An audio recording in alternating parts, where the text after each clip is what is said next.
I was born in Lubbock, Texas, the south part of the Texas Panhandle, and that's where I learned my ABCs. Lubbock is not the fly fishing capital of the world by any means. Some say it's so flat you can watch your dog run away for 3 days. Um, and I grew up basically vacationing into the mountains and I was raised in such a way that I was encouraged to get out of town and to go into uh, go find my fortune elsewhere. Right. In a Yeah. fishing family, an outdoorsy family?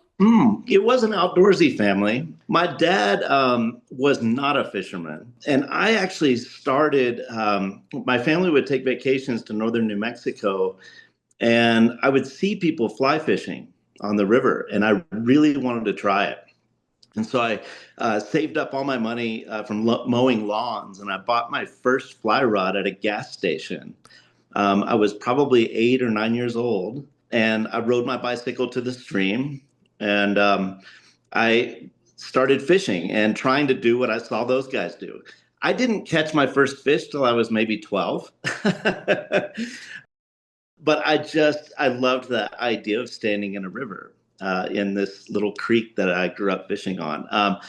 But come to think of it, I've been digging down into my family roots, and I discovered that I have a great uncle who was a well-known fishing guide in Corpus Christi, Texas, who actually drowned in the 1940s while he was guiding a fishing trip, and his name was Jigs. Whoa. Hang on. Yeah, First of all, kudos to you for being so persistent that from 8 to 12 you kept trying. I mean, yeah. that's huge. That you really wanted it. I did. I really, really wanted it. And, there was a day that I remember sitting on a log on the Cimarron River, and I was so bummed that I hadn't caught anything. And this guy pulls up in a Jeep, long ponytail, and I could tell he was a guide. And he saw and he said, "What's going on?" And I told him that I'd worked so hard for years and I hadn't caught a fish. And he walked me on the river for I mean, my memory, it feels like it must have been an hour, but I'd be willing to bet it was like 20, 30 minutes, and got me into my first fish. And I've never forgotten what he taught me, just taking out a little slice of his day to be kind to a random stranger. I think my dad was probably nearby reading under a tree or something, but that was years and years later, I came back to Taos and I actually got a job working for him for 10 years. Did you track him Um, down specifically? no, Just no, not at random? all. Totally at random. Totally at random. I was like, "You were the guy." I said, "Did you used to drive a white Jeep?" Yeah. I was like, "Oh my gosh. Do you remember maybe in 1983 or 84 getting me into a fish?" And he said, "Yeah, I kind of remember helping a kid." I was like, "Well, that was me." Okay, okay. Now hang on. Rewind even farther back to the 40s. So, did you say Jigs or Biggs? Jigs. Your What's that? uncle? Your Oh, relative? Jigs. Yeah, his name was Jigs back in the 40s. What was he guiding for back then? And what was the Redfish. relation? They're all redfish. Redfish? Hmm. And As far as I know, direct, mom or dad's side? that was on my dad's side. Yeah, And he yeah. drowned while guiding. Oh my Mhm. goodness. I read the newspaper article. I dug it up, and the boat had capsized, and he drowned, but the people he was guiding survived. Yeah. So, Holy. Guiding for yeah, redfish and for reds in the 40s. That's really early. it was very early, and I think it must have been, conventional tackle. Yeah, yeah, that makes Definitely not sense. fly. Right, right. All right, now let's get back to you being a 12-year-old kid now. You've caught your first fish. Yeah. What happens from there? So when I made that connection, here I was looking for something in the river by just fishing and fishing and fishing and concentrating, looking in the spider webs to find out what the bugs were around, and, doing anything I could. And when I caught that first fish, it justified all of that hunger. And from that point on, I started fly fishing the local little playa lakes in Lubbock and going after panfish and bass and all this, anything that I could find over there. And then in the summers, I would come back to New Mexico. And as soon as I graduated high school, I left my high school graduation and drove straight to Cimarron, New Mexico. And I worked for the Boy Scouts for Philmont Scout Ranch for 7 years. It gave me a chance to be in the backcountry every day, looking for fish to catch. And it's just been, in my mind, it's part of who I am. We're a different breed, you know. I mean, I don't know if the best fishermen are born and not made, or made and not born, but I definitely feel that I found it, and it's life makes so much more sense when I'm standing on a river, and I think that's what brings us all together. What we all have in common is that love. But yeah, it's every decision I've made in my life revolved around trout, or any other species of fish. I mean, lately I've been obsessed with redfish back on the Texas Gulf Coast, which is a whole new thing for me. Yeah, no doubt. Yeah, but it's been big. Even having kids, fishing had a lot to do with that. Getting married and all these big things I've done were about fishing, you know, and the river. My wife was a whitewater guide, and you know, our family, we actually we ski and snowboard in the wintertime, and our family motto is that we follow the river as a family. We follow the water. You know, we're a team. There's four of us, my wife and I, and our two children, and we're teaching our passions to our kids. And it's not just something you do; it's who you are. You know, and that is a big thing. I don't know if my children are going to end up loving it as I have, and that's okay. Mhm. But they're going to know about it. You're going Yeah. to know, and stuff. So both of my children, it's been very important to keep them on the water as much as possible. Yeah, and I mean, it might not be fishing. Like with my daughter, she loves rafting. Cool. You know, maybe it'll end up being, and actually, funny enough, I did my first book reading yesterday. I wrote a children's book, and I did my first book reading at my daughter's school.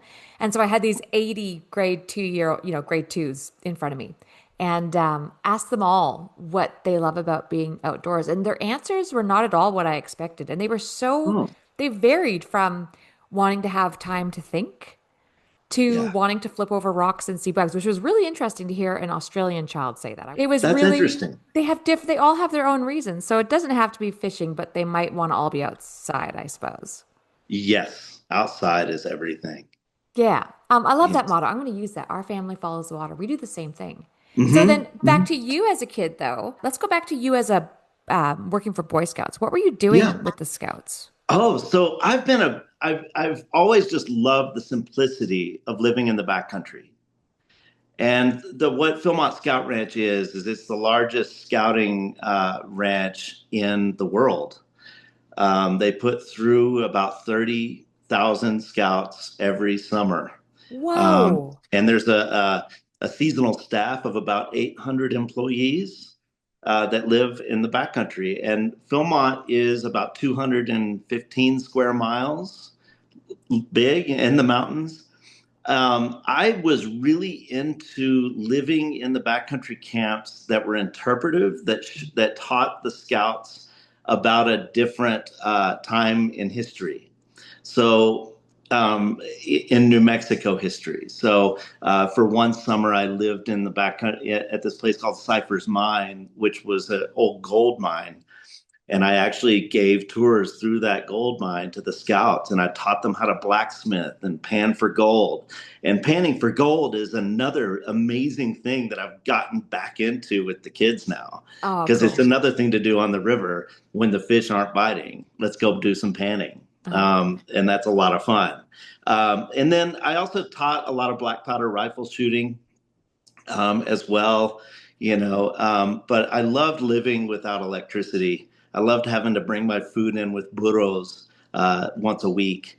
And I loved living with a small crew of people, a little team, and having those dynamics. I mean, I was in my 20s, Mhm. and so we were all kind of strapping young guys in the backcountry, you know, and and teaching scouts, what life was like in those days. And so I got a little slice of what it was like in those days. It's definitely a lot more simple. It You is. know, Yeah. I had a saying in those days that if I can't see it from the porch, then it must not be important. Because that was the simplicity that I was after. I like your sayings. I'm gonna have to bookmark some of these. Do you You still should. work? Do you still work with scouts? Do you do any volunteer work? I have done a little bit of. I train the fish camp staff at Philmont Cool. from time to time when they're getting ready to start their season, and I have to teach them how to teach fly tying. Here comes a staff that's coming in to work for 3 months, and a lot of them haven't even fished. None of them have even cast a fly rod, and I'm teaching them how to teach scouts. And so I do a little bit of that. Philmont has got such a huge staff that they really do they really do take care of their own, with their own people. I do work a lot with 4-H here. My daughter is the vice president of the 4-H club here in Taos, New Mexico. And so we do a lot of fly fishing in that and with the schools and all that. So that's been a lot of fun. Yeah, you're busy. All right. So now you're a strapping young lad. Where do you decide, or I suppose, how do you decide I would like to go into fly fishing full time? I had a wandering spirit growing up, and I, I grew up with a dad that always said, "What do you want to be when you grow up?" And I never could answer. Sometimes I might make something up just to satisfy him, but I really did not know what in the world I wanted to do when I grew up. But one thing that I figured out, I moved to Boulder in 1995. I was 20 years old, and I wanted to be a ski bum up there. And then when I turned 21, and I was working up at the ski resort and stuff. When I turned 21, I could go into the bars and hopefully find people that would pay me to take them fishing in the early spring before runoff. And I found some guys that would hire me to take them fishing, and I'd get them into some fish and teach them how to fish Boulder Creek and some of the area streams. Um, and when I did that, it was like a light bulb just flashed in me. And I was like, this is it. This is what I want to do. Hmm. This is exactly what I'm here for. And I did take a little bit of a detour. I had a job with Cabela's, working for Dick and Jim Cabela as a product specialist. I did that for a year, and I had to live in Nebraska, which nothing against Nebraskans. I absolutely love the people there. It just didn't fit me all that well. And that eventually, I took a little stint of jumping freight trains across the country. And then I landed back in Denver, Colorado, and then moved my stuff down to Taos entirely on a whim in 2002. And that's when I decided I was going to be a full-time guide. I didn't have any idea how I was going to do this. So I ended up meeting up with an old fishing friend, and he said, "Spencer, you need to go and meet Van Beecham." And I said, "Van Beecham, who's that?" And he said, "Well, he's one of the best guides in New Mexico. He's a seventh generation fly fisher, fifth generation New Mexican, and his great great granddad brought the brown trout to New Mexico." Anyways, I go to Van's house and meet him because I want a job guiding. And I found out that he was the guide that worked with me as a kid. Got it. That's Van. Yeah. Okay. Uh Wow. What's the story behind the brown trout? How did that get to New Mexico? Well, from what I understand, Van's family was English. And I've got to have him remind me of the exact particulars, but I know that the Pecos fish hatchery along the Pecos River was the first hatchery that was raising browns in New Mexico. Got it. And they scattered from there. And I believe that was in the 30s, as far as I can look, as far as I remember. But I know that Van was telling me it was his family that brought them here. How interesting. What are the native species in New Mexico? So our native trout, we have two native trout species here. One is the Rio Grande cutthroat, which are found in the Rio Grande watershed and all of its tributaries. The other is the Gila trout, which is found down south New Mexico, down in the Gila. The Gila trout, is that this is really ignorant, a brown trout or a rainbow trout? Oh, it's definitely more closely related to a rainbow. It's a spring spawner. Right. Okay. Interesting. Yeah, yeah. And how big do these fish get, or are they all quite small? The native ranges where these fish sit, the cutthroat can, a larger one can get 14, 15 inches, but a majority of them are anywhere between 8 and 12 Still good inches. sized fish. Yeah. Yeah, yeah, they're good size. And the Gila trout, they typically can get to be, a larger one being 12 inches maybe. They've definitely had a hard go at it because of many years of forest fires down in the Gila Woods and wilderness area. Yeah. Their range has been really messed up year after year, but they're still hanging in there. Those fish are still Okay. there. There are brookies here, but I believe they were stocked years ago, and I don't know the story behind how they got here, but I know What they're ab- here. what about bass or any of the other species? Yeah, so the Rio Grande, my river that flows out to the west of Taos, has everything in it. We also have smallmouth bass downstream, down by Pilar. We also have carp, and there's northern pike. The pike were introduced back in the 40s to help bring down the carp population. And so the pike have really been taken off in the Rio, down in the slower, slack water and stuff like that. You can get into northerns. But Rio Grande still does have some cutthroats. There's a lot of cutbows, browns, and rainbows. I've never caught a brookie in the Rio Grande, but the tributaries have them. Okay. I love New Mexico. Before we were rolling, you'd mentioned that I had been there earlier, yeah, this year. And Yeah. it's just got a totally different vibe than any of the other states, to be honest. I mean, obviously you can see a little bit of it in Texas and a little bit of it in other places, but New Mexico, the decor, Hmm. the food, the people, Hmm. this landscape, it's just got a whole different feel to it. When you moved there, did you feel like a fish out of water, or were you accepted in at that time? I felt like I had come home. This is, I've called New Mexico home more of my life than anywhere else.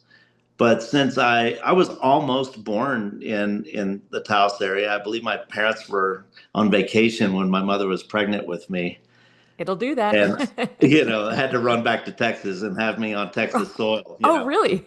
Oh yeah, there's that pride going, right? Yeah. But when I came back, I always felt like a square peg trying to fit in a round hole in Texas. And New Mexico has always suited me. The slower pace of life, I That. really enjoy. Mhm. I like the whole carpe mañana type thing here. And our rivers are not crowded. They're not crowded at all. And so, yeah, New Mexico totally, it's my place. Are they not crowded because of population? When I was in Santa Fe, I think we drove not even an hour and we were completely left alone. Why is Yeah, that? it's Santa Fe, our industry in Santa Fe area is art and tourism, Yes, and I think that's right? one of the reasons So, I love it so much too. Because I feel like when I'm mhm. in town, I just feel so good. It just feels so refreshing. And honestly, as a woman, for me, I just feel so at peace and in my place and inspired. I'm inspired. That's the word. And Mhm. then when I'm ready to get out of town, I'm equally as inspired and left alone. Anyway, I didn't mean to cut you off, but Yeah, yes, it's very artsy in town. yeah, it is. And Taos is a mini Santa Fe. Both places, the fly fishing has been growing. The first spurt of fly fishing that happened here, the injection of people coming into our industry happened, of course, after the movie, after River Runs Through It. Mhm. And then another surge happened during COVID. And more people were buying properties here, more and more people were fishing. There are more people fishing on the rivers here than I have seen in years past, but it's not hard to go and find solitude. It's very easy still to do that. The magic of New Mexico that I love about it is that people have been calling New Mexico home for thousands of years. There's pieces of pottery on my property that were made 1,500 years ago by the Anasazis. And so it definitely has that feeling of there's spirits here, Oh, for and you're sure. not alone. You might be alone on the river, but you've got spirits around you. There's some guidance going on.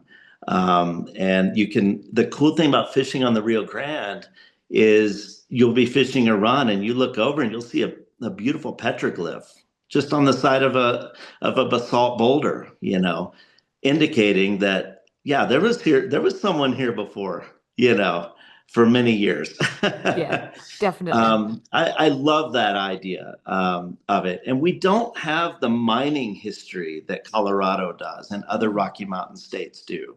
Our mountains here in New Mexico are much older than the Colorado mountains. Our mountains are smoother. They're not super jagged and rocky and all that. I'm not a geologist, but just a few basics that I've learned.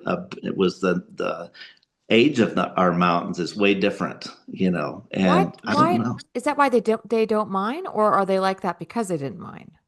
Well, so we had in back in the 1800s, we had a lot of Spanish villages here.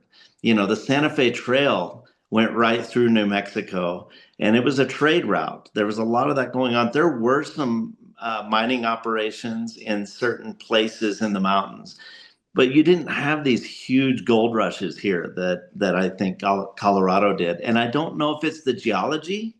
There was gold found here. We still find gold flakes when I take my kids panning and stuff. There's plenty of silver in southern New Mexico, but we just don't have.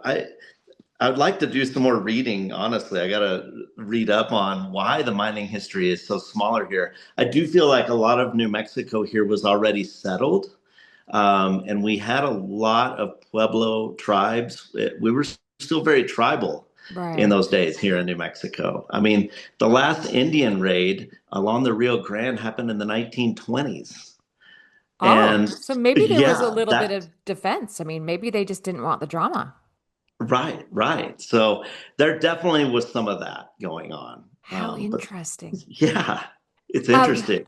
okay, bring me back to Van then. So he's a fifth generation Yeah. guide. You said seventh generation New Mexican, Seventh generation fly fisherman, fifth generation New New Mexican. Mexican. Got it. So Yeah.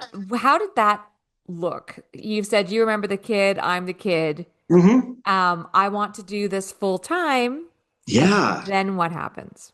So I had to wow him. As you would, I had yes. to, and he said to me, he goes, "Well, you're going to have to go fishing with me." And I said, "Absolutely. We need to go fish." Uh-huh. And he had this way about him of setting me into a stretch of some of his water up on the Culebra Creek outside of San Luis, Colorado. It's about an hour north of here. And that's what I was guiding for him on that river mostly. But he would set me on a stretch and tell me he was going to go off and fish. And I think that he probably sat somewhere and just observed and hung out and watched, going, is this guy legit? Is he focused? And all that. And it's so weird how things happen. But when I was moving to Taos, my phone rang and I got a call from Coach Bobby Knight. And I had tied some flies for him that got to him when he was a basketball coach for Texas Tech. Oh, wow. And he had called me personally to thank me for tying him these flies. And we were talking about fishing to Arkansas and all these other places. And I told him, I said, well, I'm actually moving to Taos to be a guide right now. That's what I'm doing. He said, well, when you get situated, give me a call. And so when I met up with Van, I said, Van, I've got Bobby Knight who will come out and fish with me. And he said, are you serious? Yeah, absolutely. And so that kind of legitimized the fact that like I knew some people who were willing.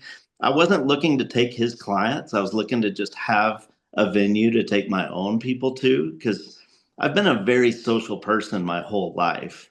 And I love to turn people on to fishing. And even back in Texas, I'll go and do talks over there and try so hard to bring people out here to come fish.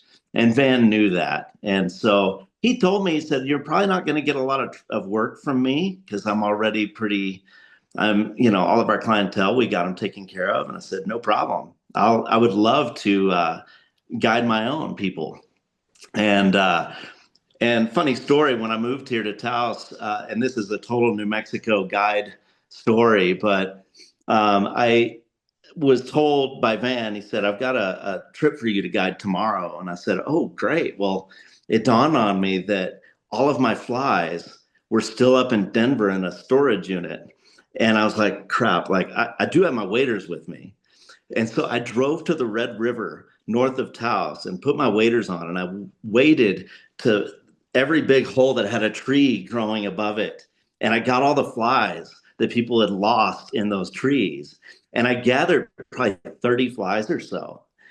And I was able to guide that fishing trip the next day. And then they paid me, I think I made like $300 to guide that trip. And I thought, okay, I don't know when my next guide trip is going to happen.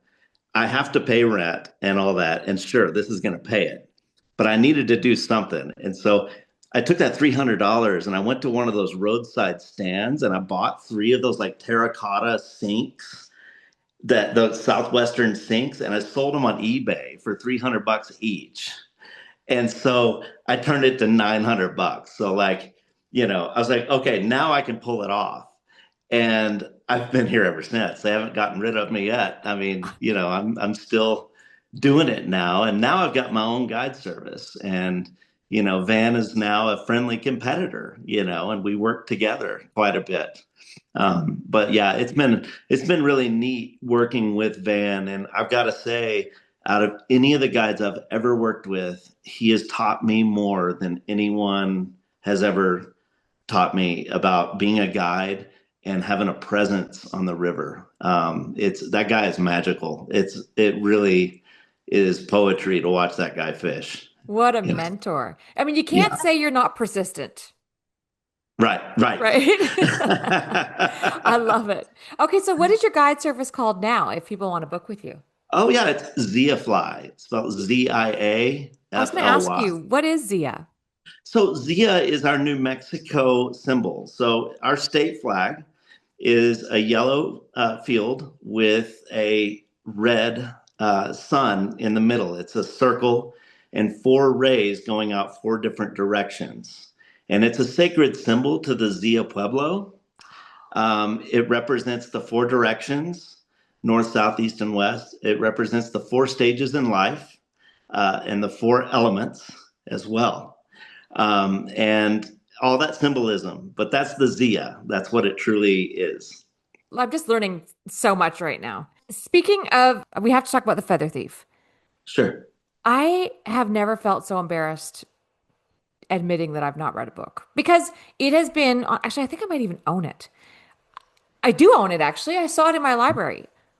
I'll read it. I'll read it. I am an ass. I will read this book.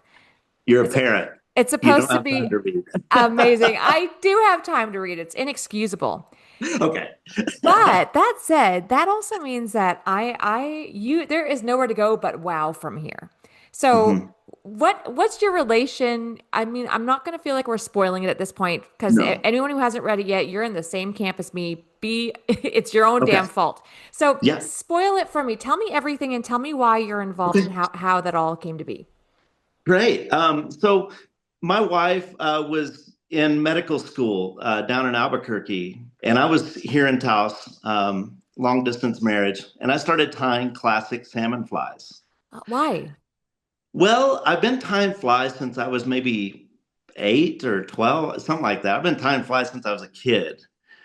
And Christmas was coming up, and I needed to come up with something to gift to my family members. I like this And I one. was down visiting my wife in Albuquerque, and I went into the Los Pinos fly shop there and met with a lady named Lee Widgren. And she had these beautiful salmon flies on the wall. And I've known about classic salmon flies. I've always known that they were intricate and really hard to tie. And that was the moment I was like, I'm going to do it. I'm going to tie these things. And so I Art. learned how to tie them. And I became a member of the classicflytying.com forum. And that was where I would tie a fly and I would post it up, and people would tell me if it was a good fly or a bad fly and what I should do to change it. Hmm. And but I realized that a lot of these flies required very rare birds that were rare Yeah. in the 1800s. They're Yes. even more rare now. Uh-huh. And so I found out that there was a guy who had broken into the Natural History Museum outside of London and made off with 299 bird skins that were all used for classic salmon flies, for Atlantic salmon flies. Cotingas, there was like 5 subspecies of cotingas. There was resplendent quetzals. There was toucans and red-ruffed fruit crow and all the birds of paradise that had been collected by Alfred Russel Wallace were stolen in this heist. And I knew, because of the forum, I knew who did it, I knew how he did it, and I knew who was selling for him. Stop, pause. Had the sorry, had the book been Yeah. published yet, or was this just like word on the No, street in the internet no, forum? this is total word on the street. Yeah. No. Yeah. And so I went to the International Fly Tying Symposium in Somerset, New Jersey. And I ended up hanging out with a lot of my heroes, a lot of these fly tyers that had been teaching me and all that. And the chatter at the bar that night, you knew we had an idea of who was helping and how some of this was going down. And so fast forward about a month later, I'm back in Taos and I get a call to guide this guy named Kirk Johnson. And Kirk is this dude from Chicago, and I met him. And I found out he was in Iraq, and he'd been rescuing Iraqis who was finding interpreters and translators in Iraq for our Marines. But Kirk had bad PTSD, and so he had picked up fly fishing as a way to deal with this PTSD. He was hanging out in Taos writing for the Wurlitzer Foundation, a book about Iraq. And while we were standing on the river, we were standing there, and I went to change his fly. It was a slow morning of fishing. It was one of those guide days where we're just working so hard to get this guy into a fish. I'm trying everything. And I opened up my fly box, and I had just been on the Rio Grande with a Jock Scott to try to catch a brown trout on a salmon fly. But I still had it in my box, and it fell out of my box and landed at our feet. And he goes, "What the hell is that?" I picked it up and I handed it to him, and I was like, "That's a classic salmon fly, you know?" So he didn't know anything about this. He didn't know about salmon flies or anything. And I said, so we were going about how do you find the materials for them? And I was like, oh, vintage taxidermy or old fly tying kits. But there was a 19-year-old kid who broke into a natural history museum outside of London in 2009 and stole birds to tie these flies. And he thought that was the craziest sentence he had ever heard in his life. So right away, Kirk and I started hanging out every night. And he's like, that's my next book. I'm writing a book on this. And so I kind of shepherded him, I kind of acted as a shepherd to him of sending him all around the world to get interviews and trying to find these missing skins and get them back to the museum. And it was such a bizarre series of events to get this to do the right thing, because the science that the things we learn from these birds, that knowledge belongs to all of us, and for them to be stolen was just crazy. And yeah, Kirk wrote the book. It took him about 6 years, I believe, to complete. And, my wife got really tired of me just always being on the phone every single day because I was talking to Kirk. It's always talking to him, helping solve a mystery. So that was my part in The Feather Thief. And it was interesting because I would send him we had to go find one of the other people that was like selling skins for Kirk, or sorry, for Edwin, for the thief. And he was living in Oslo, Norway, in a little place outside of Oslo. And I was like, I think he's got a bunch of the skins. And Kirk flew out there and went and knocked on the guy's front door and spent 3 days fishing with him in Norway. And right away, there were skins immediately returned back to the museum. And it was really a wild thing. But the story of the Feather Thief is not just this heist and fly fishing and history. There's also a really interesting part about this is More that, interesting? oh Sorry, I'm yeah, oh yeah, fascinated. it gets crazy. So Edwin, the thief who broke into the museum, gets caught. He gets caught and he Oh, so gets you found. didn't dob him. I thought maybe you guys busted him and then he got No, busted. Oh, okay, okay. I'll no, just he was listen. already caught. He Okay. was already caught. Even before Kirk was writing the book, he had already been caught. But we found that he didn't serve any jail time, no jail time at all.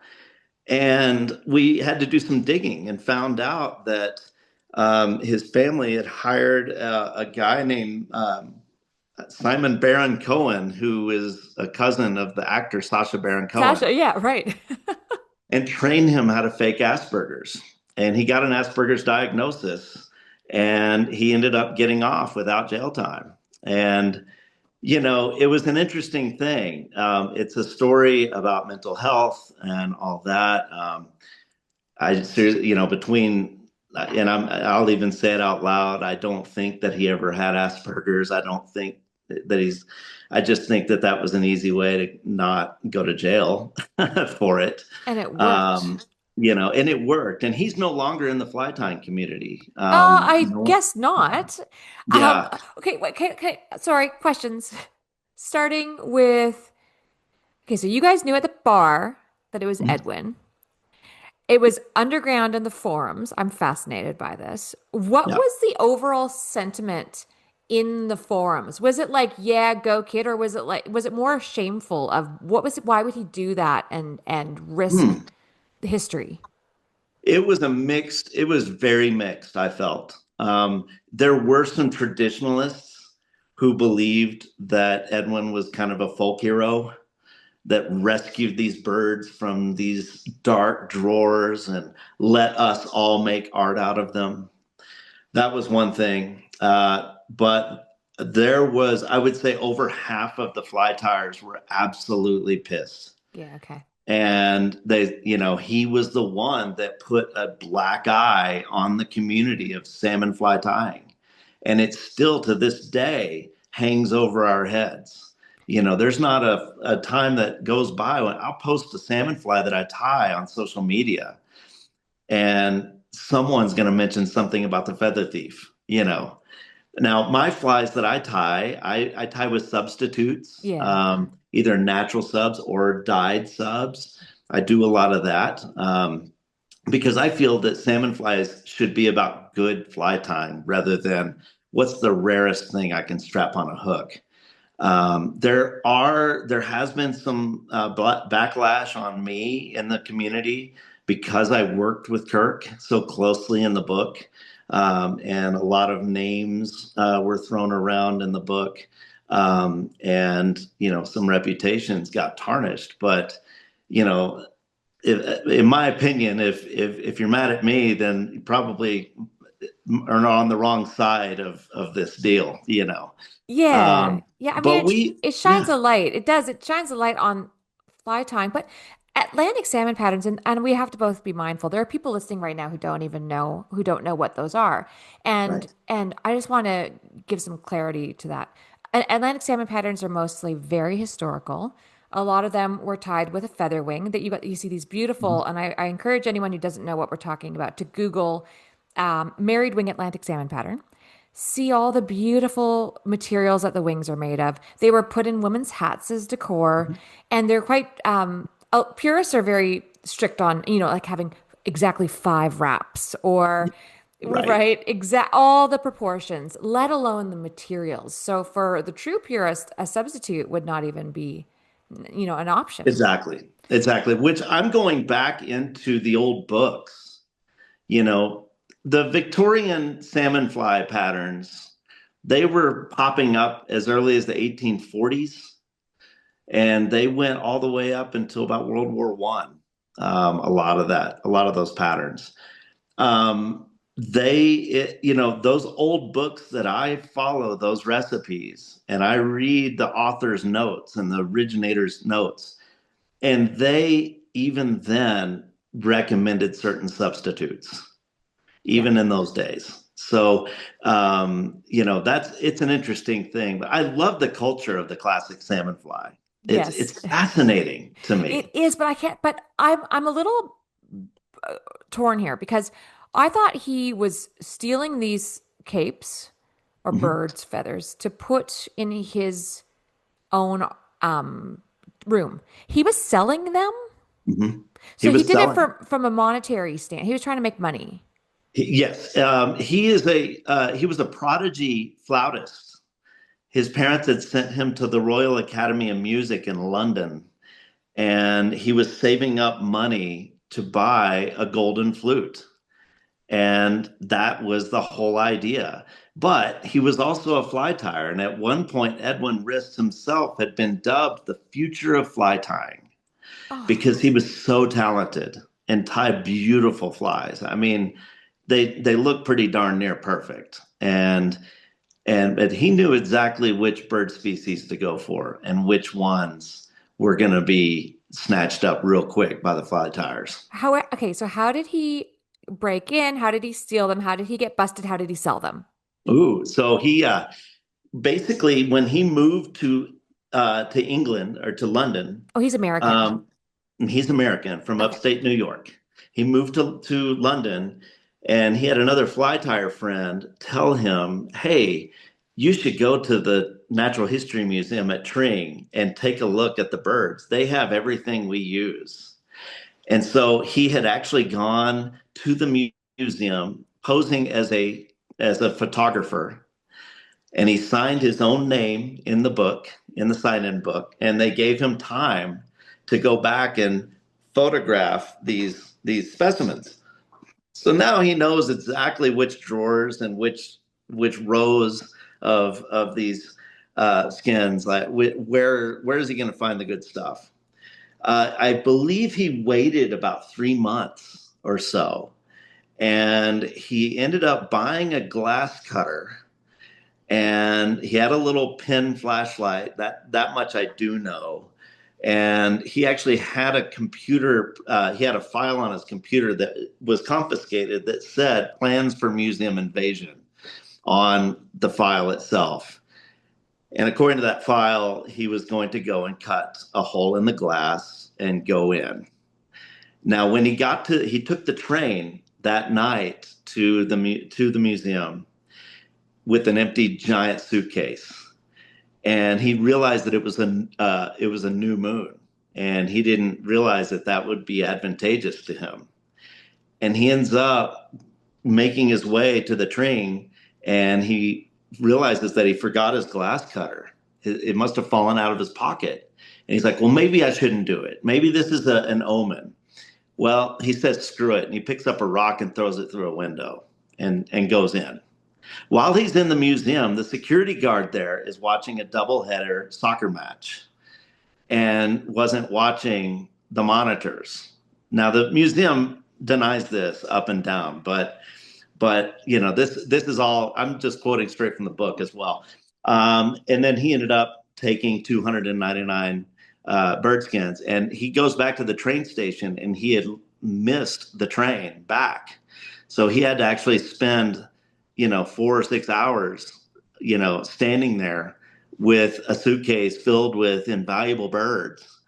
Now the museum didn't know. Like in the morning, they saw there was a broken window, And so right away, they went to Darwin's finches, and they were still there. All the laptops are still there. The most valuable book in the world, which is Origin of Species, was still there. So they said it's just vandalism, right? So it's interesting to me because then an ornithologist, about 4 weeks later, goes to look at the Caatingas, and the drawers are empty. And then they didn't know who could have done this, who could have stolen these birds.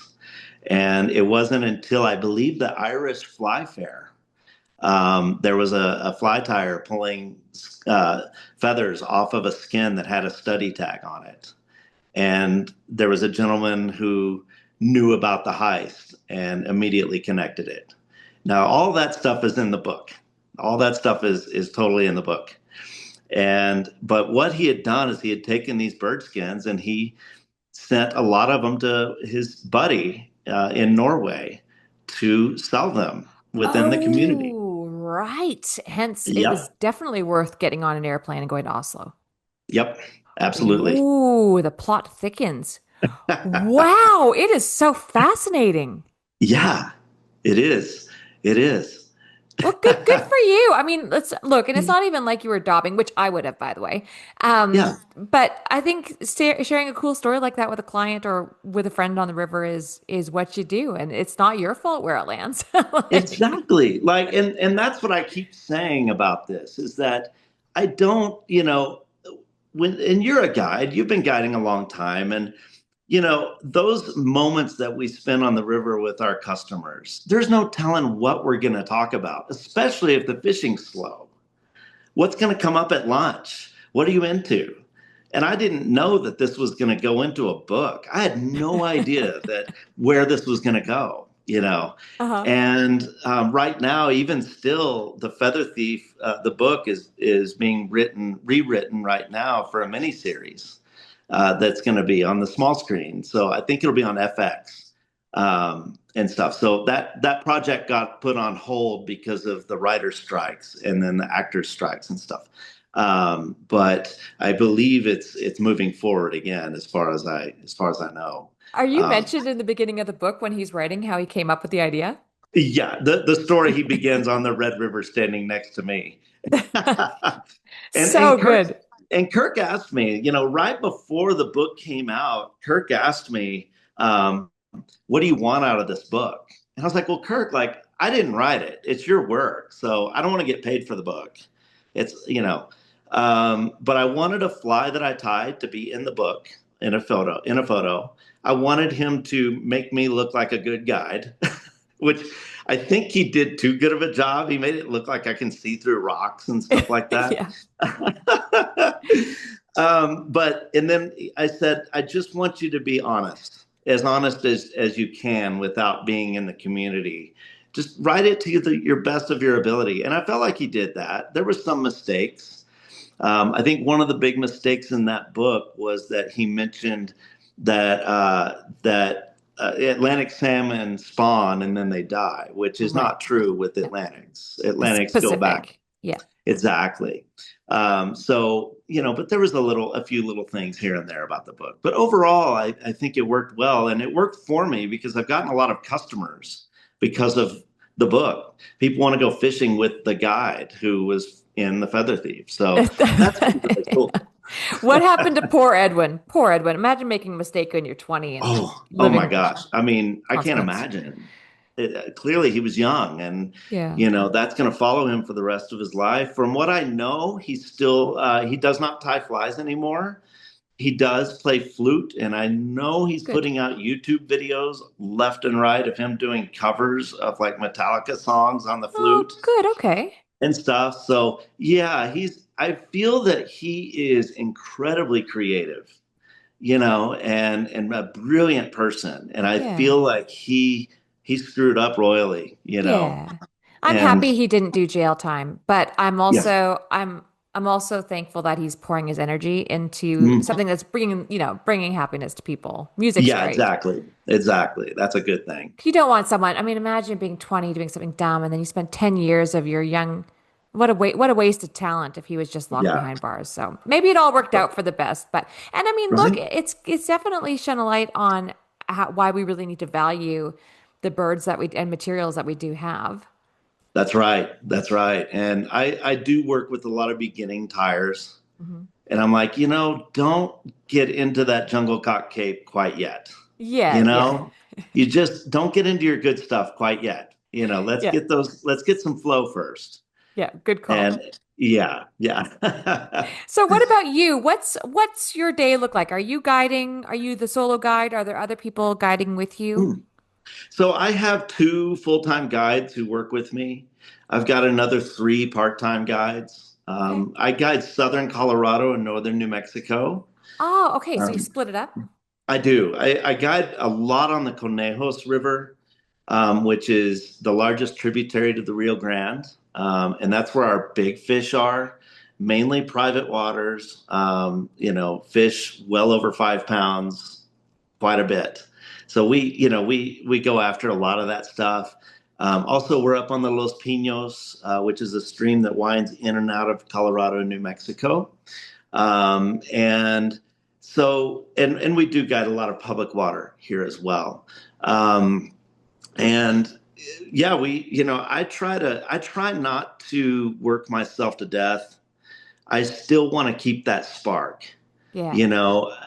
I know what it's like to work 15 days in a row and you're just a zombie, Hmm. and the customers don't deserve that. They deserve a guide who's fresh and excited and all of that. So I encourage my guides to work a 4-day maximum per week. Yeah, good. um, you've got to take days off. And it gets, that as a guide, if you don't want to fish on your days off, there's a problem. You've got to get your passions back. That is another And line. You just got the zingers. That's another one. Absolutely. I was trying to explain this to someone the other day. When you've guided too hard for too long yeah, and it physically pains you on your day off to have to wake up early or go or yeah, go to the river even, that's a cue that yeah. you maybe need to slow it down. Did you ever dabble in fly shops or think about starting Sure. a shop? Oh, anytime I go into a town, I'm always going to find out where the fly shop is. But did you ever want to start your own? I have wanted to, and it's been my dirty secret for years that I've wanted to start a fly shop forever.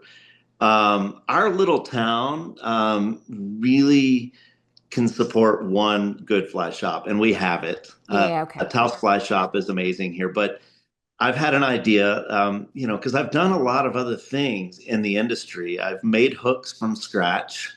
I started up a little small hook making company where I was making salmon hooks. Ah, clever. Okay. I've slowed down on that quite a bit because it's so labor intensive, and it's not that healthy. Working with metals that are going into my skin and things like Yeah. that. I still tie salmon flies. I tie salmon flies quite a bit. I'm still tying trout flies. I've got my kids tying flies for my guide box as well to earn a little allowance money, and all that. But I could either start a fly shop here and let it be something that I really want to do, and I know I'm going to lose money doing it. Yeah. But it would be more about me at that point, and I don't know if that's the right thing to do. So I've worked hard to support our fly shop here in Taos. I As love a that. competing guide, I Hmm. still like to bring my customers in there, and I've got a great relationship with the owner, and we work really well together. Oh, that's great. Yeah, I wouldn't, in a small town, I wouldn't mess with that. I'd leave it as Right, is. right. Plus, you're creative. I'm sure you could find plenty of ways to keep yourself busy. Yes, absolutely. I got into watchmaking about a year ago. Oh, right. Is Built the one that an you're wearing, did you make that one? this one's a sea home. This one is Oh, I done got by you. one of the guys who Yep. founded Yeti Coolers. Oh, cool. Was Todd Adams. But I've actually built probably about 200 mechanical automatic watches and sold them and given them as gifts. And I just love working with my hands. Yeah, that's really interesting. No, it's weird. Is it as finicky as I think? It very much so. I Like you built mean, them from scratch? no, I can't do that. But I buy the movements from either Japan or Switzerland Uh-huh. Oh, and brilliant. buy all the parts and I put them together. I have a deal that I'm working with an angling artist by the name of Travis Kraus. And he's really getting well known in the fishing world for his artwork. But I'm sending watch dials to him, and he is painting them like fish skins, like whatever species we want, and I'll build a watch around it. That is And really cool. it's fun. I love that stuff. But that's here in the winter time, and my kids are at school and all that kind of stuff. I got a little window, and tying flies and building watches is what I do most of the winter. It's Mhm. fun. Oh, I love it. When you say, so when you're painting or when he's painting, is it the face Yeah, the underneath the face. glass? No, it's the face, the dial that has the numbers and all that. Yeah, so under Yeah. the glass, so it's totally hmm protected. Totally. Could you, this is a really stupid question, but could you put Yeah. little feathers and stuff in there, or would they get caught on the hands? They might get caught. I've had, you know what? I'm gonna explore that a little bit. I wonder if you could do an I haven't epoxy tried it. coat, or some sort of epoxy coat or something that would Ooh, I think. flatten. All right. Well, if I do one, my first one's gonna go to you. Get your hands on some of those very did they confiscate did they get all the skins back? There are no. As a matter of fact, there's probably about close to 100 skins still out there. Oh, no Um, way. Okay. yeah, most of them were parted out. I mean, they were cut up, and little patches here and there being sold. Right. There are They're people still out listening to there. this right now. It's actually making me giggle. There are people listening to this right now who Mhm. have that and they're thinking to themselves, F you, April Vokey, for bringing this to light. I'm not Oh, ever, crap. you're not getting this out of my cold, dead hands. All right. Kudos to you. Enjoy your feathers. Send me some. Just kidding. But Yeah, yeah. Like, I mean, and here's the deal. I mean, the museum can use they can use the skin if it's got its original study tag. right. If the study tag is taken off and the skin is intact, it's not going to be worth anything for the museum, other than maybe someone trying to clear their own conscience of doing the right thing and sending it back if they knew it came from the train. Right. But it's at what point do you say, okay, that happened? Let's let that be the past. And in the future, let's start asking, where did these materials come from? Yeah. Where did that come from? Did it come from an old taxidermy piece, or was it a study skin? Here, an astonishing fact that I just learned not long ago was that since the Feather Thief has come out, five more museums have been broken into. No. Five more. Four feathers? Yes. Because they're inspired by what he did and want to do this. No, that's I not good at all. I don't know if it's copycat or not, and I don't know where these are going or anything like that, but I've learned of five more break-ins. Incidentally, well, coincidentally, when the book release first happened in 2016 in Los Angeles, they had the party at the Natural History Museum there in LA. And the night before, someone had broken in the glass and stole two resplendent quetzals from the display case Ooh, there. And so that was one of them. I mean, and it was only two birds in that one, still. but oh, it's crazy. It's just, to me, I'm going, well, I mean, we need to start looking at how do they lock these things up. I Yeah. know that the Smithsonian has changed the way that you can't just go back and look at these specimens without being guided, accompanied. Yeah. And I think that they're way more secure than they were, but yeah, five more is crazy. Wow. No, I had no idea. Thank you for letting Yeah, me know.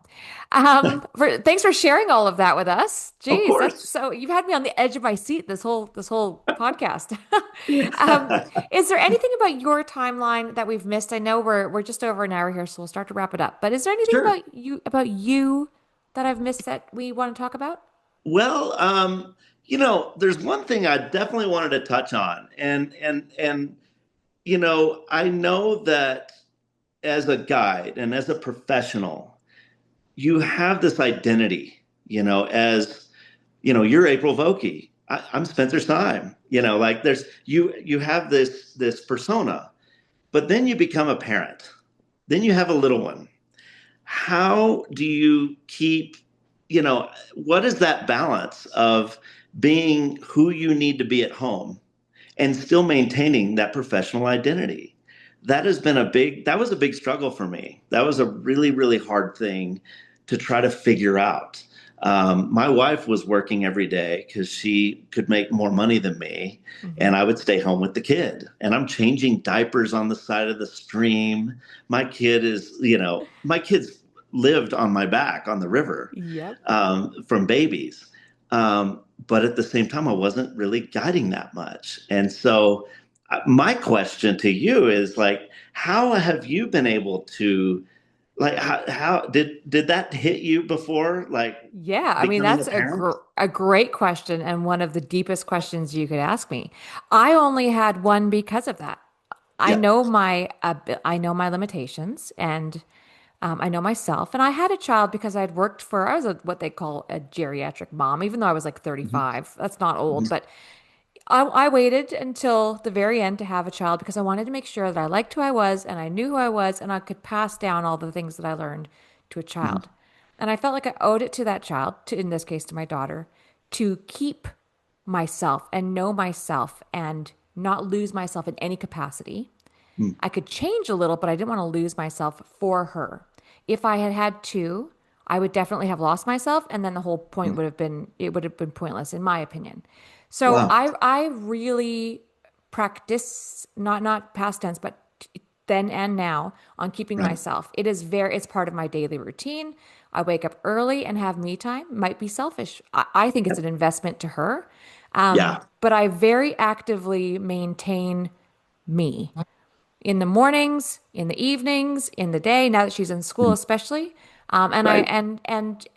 And stayed with my hobbies. The only thing that really changed, and you, I'm sure, would appreciate this, is I can't, and I've talked about this ad nauseum on the show. I can't die Mhm. anymore. Right. You know what I mean? That's the big thing is I have to be safer when I have Yeah. my me time. Yes. And when I take her obviously with me to accompany these experiences, we need to be safe, Yeah. but with the same fundamentals of growing and being the best version of myself in that moment. If that does that Yeah. make sense? Makes perfect sense. That's huge. I think for some Is people it looks selfish. People will be like, "Oh, but you're still hunting," or "Oh, mm, you're still fishing, or you're still steelhead fishing, or you're still traveling, or you wake up every right. morning and take time for yourself." Well, yeah, and Yeah, you have to. unapologetically because it makes me a better mom to her. Yeah. Yeah, that's right. And my kids have even told me, they said, Papa, you need to go fishing. Yes. Go fishing. You're so much happier when you go fishing. Yeah. And I listen to them every time. I'm like, wow, if my kids having to tell me that, boy, I'm not just one day. I need to get a few days in this week, you Yeah, know? you have to, and it's funny with men. I don't know if it's all men, of course, but like my Yes. husband went the other way. Mm, Where I would be because I'm happy to, and mostly I take Adelaide with me, but I'm happy to yeah. go away for a week. And Right. after about 10 days when I do really wild trips, I actually don't really even like I do miss home, but I go almost a little feral. Yeah. I actually always come back better for it, and much more even domesticated when I get home because I'm like, oh, whew, that was scary. I was starting to turn feral over there. It feels good to have some structure and be home. He went the Yeah, opposite totally. way. He's like, I don't want to go on trips. I don't want to be away from you guys. I want to be stuck to you guys. And Huh. and and I find that it actually hits him really hard because it'll almost like bottle up, right? Where one day he's like, I need to go. And it's like, well, no shit, Sherlock. I've been telling you for a year. Get out of here. You're supposed to, Yeah, it's an investment to yourself. Go get feral somewhere. Come back better. totally. Totally. And come back Yeah, yeah, and just with come back. That's all stories. I just come back with stories and a smile, Yeah. and I'm happy to for you to go. But professionally is where it gets harder, right? That's Yep. where and I have to be honest, I knew I wasn't going to be able to guide full time. Hmm. And Hmm. so I had made as a chronic planner, I had planned to pivot and not have to be on the water full time with clients. So I could not Sweet. have maintained guiding. So I don't know. I mean, is that a big part? Was that hard for you because you were trying to guide and have two kids? Yeah, it was hard. I mean, we went through our first, I was 38 when my daughter was born. Oh, you're old too, Uh-huh. So, and I'm glad that I got my train hopping days out of me and, right? all the Yes. near death crap.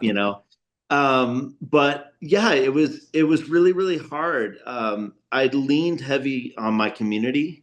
I Okay. reached out and I started asking family friends to maybe pick my kids up from school, or can you hang out with Evo today? That's my son, Evo. Um, and that when I reached out, I found that my community was way more willing to help me than I thought. I'm so used to being self-sufficient all the time and not having to rely on anyone. And boy, like it really relying on other people gives them a sense of joy too, and of being with my awesome kids. Yeah. And then I can go guide. Yeah. And you said that you've taken them on the water with you while guiding, which I think is amazing. And you said they're 9 and 12? 9 and 12. Yep. It's such a Yep. good age. I mean, really at this point now, like you've made it through one stage, which is a hard stage, and now you're into another difficult stage. But you could take them with you. They could Mhm. be your little proteges. They could probably watch themselves at some point in the near Right. future. But Right. are you still struggling with that? How are you feeling now? Oh, I'm great with it now. I've settled into it beautifully. And, my kids, what I love the most about it is that my children are a reflection of me. I might see myself in the mirror, but they see something that's way different, right? They see something in me that's way, way different. Yeah, Oh, that's and okay. oh, sorry, that I had a call coming. No, that's right. They see something in me. So when I come home from guiding, I usually have to drive about an hour to get home off the river. So if it was a great day on the river, by the time I get home, I'm still celebrating. I'm just like, man, that was awesome today. Yeah. Oh my gosh, that was great. Or if it was a really tough day, I had a little bit of time to clear my head and to be 100% present when I got home. Hmm. Some of my, I had an old guy tell me one time, he said, wherever you go, be all there. Uh-huh. And that's just all about being present in that moment, be all there. And I've had to live that. When I'm on the river with a client, I'm 100% there. When I get home from guiding, I'm there. I'm at home. I'm a dad now. And my wife is usually like, take them. I am done with these guys. Yeah. They are driving me crazy, and all that. But I have been able to balance my work, dad life pretty well. Pretty well. I think it's really neat that my kids see what I do for a living, and it's not like what other parents are doing, what their friends' parents are doing and stuff. There's not a lot of fishing guides that my kids know other than me and my guides that are Yeah. always coming to the house all the time. But and now I've got more of my customers are wanting to come and stop by the house now and meet the family. And so now I'm getting into this whole new boundary of saying, okay, when is it okay to bring a client over to my house? Whew. We're cooking dinner, like we're doing these things. But, because I'm kind of like, hey, come on over. Everyone, just come on over. My wife is not like that. She's like, No. this is my space. Oh, I'm like your You wife. know, right. She's just like, I will be present in that time. But when I am going, I am now you are going that way. I am going this way. totally, Hmm. totally. And there's a rental house right next door to me. I will never tell my clients that I have a rental house right next door. Shh, shh, shh. Okay. Oh, shoot. Oh, people are listening. No, I'm just kidding. But yeah, so that is a new balance for me because my clients are so many of my longtime clients have become my friends, Yeah, they have. and it's that part's been interesting. So I've had to be kind of a gatekeeper as to who I'm bringing over to the house at the end. 100%. I was telling my buddies this the other day. A man, a good man, Charles and I talk about this, protects his woman's peace. Men Mhm. always think they need to go get buff and strong and know how to fight. I don't need you to protect my body. I need you to protect my peace. I am an introvert. I am an April Aries introvert. When I Oh, say I want to be left alone, I mean alone. I don't want to talk to anybody. I don't even want to look at myself in the mirror. yep. Um, I need you to protect my peace. Do not be inviting people over. Take yourself out to the bar. Go out. But Mm. yeah, when a woman says, I need my space as kindly as Yeah. she can, it's not that she doesn't like your friends. It's that Nope. she really needs you to protect her peace for Yes, whatever reason. exactly. Yeah. Exactly. And it's fun And because as men, like Charles is also super social, and it sounds like mm, you are a nice guy, a social guy. yeah, And as men, he's 53. How old are you? 50. Okay. So as you guys get older, I find a lot of men, my mom and I talk a lot about this. I feel like older men can get grouchier. Mm, And and especially after kids have left the house, it feels like women often tend to get more social and they dive into community and their friends, and men go down the opposite path. And so as older men, I strongly encourage you guys, not older men, but as you yeah. get older into your Hmm. 70s, I would encourage that you maintain that and want to be social, Mm, but still, so yes, we don't want you guys to stop doing that. We want you to stay yes. social, but just go do it over there. So, yeah, that's really solid advice, April. Yeah. Go have your boy time over there. Yeah, I love that. I love that. Yeah. Yeah, yeah. Well, sounds like we Uh, would all get along just fine. Next time we're in New Mexico, we'll have to let you oh, know. I know you gotta let us know and bump up to Taos. I know it was beautiful where you guys were over there at Bishop's Lodge, I think is where you guys went. Yes, it was it was an influencer trip. I've never Sweet. actually said that out loud. It feels weird to say it, but in that case, that's really what it was, and I Mhm. loved every second of it, but it was just too short. And Yeah. it's obviously too expensive. I couldn't have stayed on. It's a pricey trip. Nice. And so I wanted to stay on and do more local stuff. So I Cool. promised Adelaide we'll go back because she's desperate to go back. And Charles has Oh never yeah. been, so I want to take them to do Colorado, do all of that because Mhm. Charles has never been to Montana, Colorado, any of those places. Oh wow. Well, that Yeah. would be wonderful. Yeah, y'all come on out. Yeah, my daughter is about to be 8. Sounds like she is your youngest your boy or your girl? My boy. My Yeah. Oh, boy, he's they 9. still play. Your daughter would just she's 12, 13 by then. Yeah. She'd probably need her own space. We'd have to protect her peace at that point. Oh yeah, we're running into teenager stuff right now. That's Yeah. that's a new thing. I'm no longer cool. Oh, if it makes you feel better, I am also so embarrassing, apparently. Yeah, yeah, totally. It's just part of it. But oh well, we know we're cool, so that's all that matters. Exactly. Exactly. I love it. Okay, well, listen, don't be a stranger. I'll link you up. I really, Okay. really enjoyed that. Thank you so much for taking time out of your Oh, night to share all that. thank you so much, April. I've been looking forward to talking to you forever, and Yeah, I'm same. so thankful that our friend Jeff Eichler Thank you, introduced Jeff. us He did. and That was got very this. thoughtful of him, actually, because he said, I think I have someone you're going to really enjoy talking to, and he was right. He's pretty switched on, Jeff. Oh yeah, yeah. He's amazing. Yeah, He's amazing. Yeah, he interviewed some of the most interesting people I've ever heard about. he's easy to talk to.